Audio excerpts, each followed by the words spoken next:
All right, so today we're going to be talking about telling the difference between prepositions in a sentence and adverbs in a sentence, because as you might have noticed, some of these prepositions kind of look like words that we've seen as adverbs before, but there is a difference and there's a way to tell the difference.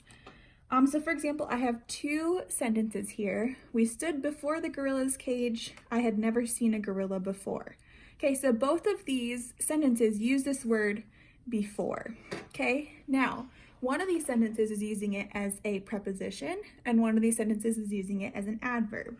Okay, so to distinguish between the two, you need to look and say, okay, before, is this entering into a prepositional phrase? Well, before the gorilla's cage, yes, that is a prepositional phrase.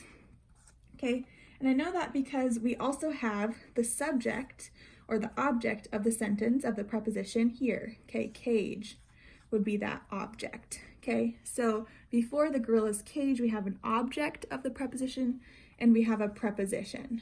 Okay, whereas down here in this sentence, I had never seen a gorilla before. Before, is there a preposition that's a part of that? Or a prepositional phrase? No, before just ends the sentence there, right? And even if it was to keep going, if there's not an object or a noun as a part of the prepositional phrase, then we know that this is just being used as an adverb, okay? So even if there was more words here, if there's not a noun or an object of the prepositional phrase, it's going to be just an adverb. It's going to be used as an adverb in the sentence. So that's the way that you can distinguish between those two, and hopefully on your work today, it's fairly easy to recognize the difference between those two.